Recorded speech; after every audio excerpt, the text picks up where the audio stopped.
अस्सलाम वालेकुम जी व्यूवर्स, कैसे हैं आप सब। आज जो है मैं आपको बनाना सिखा रही हूँ जी इंस्टेंट होममेड लेस, वो भी सिर्फ 5 मिनट में। तो चलिए स्टार्ट करते हैं, लेकिन उससे पहले आप इसकी देखिए कितने क्रिस्पी और क्रंची थे।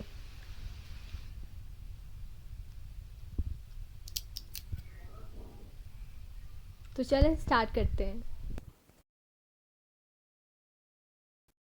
तो सबसे फर्स्ट स्टेप ये है कि आपको पोटैटोज़ जितने आपको आलू चाहिए आपने वो आलू ले लेने हैं और उन्हें अच्छे तरीके से पहले ही वॉश कर लेना है और छिलका उतारने के बाद उन्हें वॉश कर लेना है।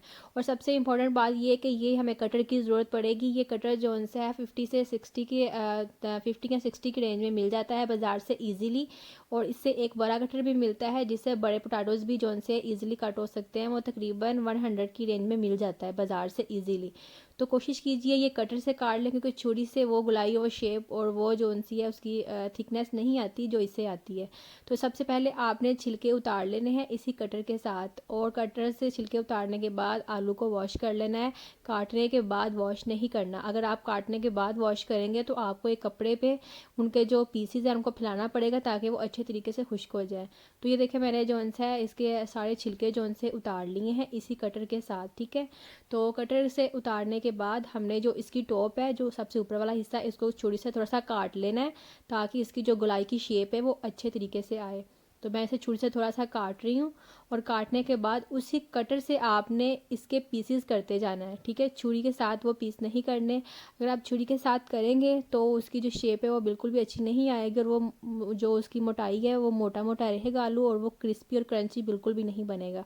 तो ये देखें ये कितना जो सा है इसकी थिकनेस देखें ज़रा कितना बारीक है। तो यही कटर की हमें जो सी है यही शेप चाहिए।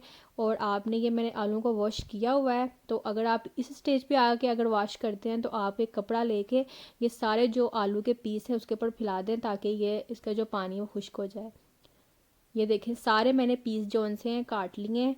और ये देखें कितने ये जौन से हैं बिल्कुल बारीक हैं, और यही जितने बारीक होंगे उतने ही हमारे लेस जौन से हैं क्रिस्पी और क्रंची बनेंगे। तो हमें क्या करना है जी, ऑयल जौन सा है वो आपको मीडियम पे रखना है, ना ही ज़्यादा लो फ्लेम पे हो और ना ही ज़्यादा हाई फ्लेम पे हो। हाई पे होगा तो जो ये लेस है ये जल जाएंगे, और लो पे होगा तो ये बिल्कुल भी क्रिस्पी या क्रंची नहीं बनेंगे। तो ऑयल को जौन सा है आपने मीडियम पे रखना है, और डालने के बाद आपने बस चम्मच ही चलाना है ताकि ये जौन सा ना ज़्यादा जल जाएँ और ना ही ज़्यादा ये कच्चे रहें। तो अगर आप न्यू व्यूवर्स हैं और आपने चैनल को अभी तक सब्सक्राइब नहीं किया तो प्लीज़ चैनल को सब्सक्राइब कीजिए, वीडियो को लाइक कीजिए और ज़्यादा से ज़्यादा शेयर कीजिए। बच्चों के लिए स्पेशली बाहर की लेस से बेहतर है कि आप इसी तरीके से घर में लेस बनाएं और उन्हें दें। और स्पाइसेस जो है वो आप अपने टेस्ट के अकॉर्डिंग ही यूज़ करें। अगर आपको ज़्यादा स्पाइसेस आप खुद अपने लिए बना रहे हैं तो ज़्यादा स्पाइस डाल लें, अगर बच्चों के लिए बनाएं तो सिर्फ नमक डाल लें या हल्का सा चाट मसाला जो है वो आप स्प्रिंकल कर लें। देन बस अभी देखेंगे जैसे लेस बाज़ारी लेस होती हैं बिल्कुल वैसे ही इसका जो खम है वो बनना स्टार्ट हो गया है। वैसे ही बिल्कुल ये खमदार बनने स्टार्ट हो जाएंगे, और आहिस्ता आहिस्ता आप देखेंगे जितनी ये बारीक होगी उतनी ही ज़्यादा बाज़ारी जो लेज़ हैं वैसे ही इनके खम बनने स्टार्ट हो जाएंगे। यहाँ पर आपको मैं एक और बात बताती जाऊँ कि अगर आप चाहते हैं कि आपके जो पोटैटोज़ हैं वो येलो कलर में आए तो आपने क्या करना है कि उनको छिलकों से उतार के पानी एक बॉल में पानी डाल लेना, उसमें येलो फूड कलर ऐड करना है, और जो पोटैटोज़ है वो 1 से 2 घंटे के लिए उसमें डिप करके रख देने, और उसके बाद उसे काटना है। आप देखेंगे कि बिल्कुल वैसा ही येलो उसमें कलर आ जाएगा, ठीक है। लेकिन मैंने इसमें येलो कलर ऐड बिल्कुल भी नहीं किया। ये देखें इसके खम बनने स्टार्ट हो गए हैं बिल्कुल।